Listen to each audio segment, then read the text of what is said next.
Hi, Golden TV GH. So, yes, so I say unsubscribe, I will subscribe, share, and like videos in from my in temper a bull more house of folk for Akachi.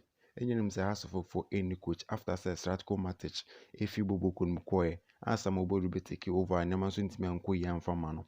Now, season no, ye banana. David Okoro ne be take over as interior manager. And also, you meant me and Koye season, you know, at also 12 hour season, and so now say house of folk for 8 me per coach.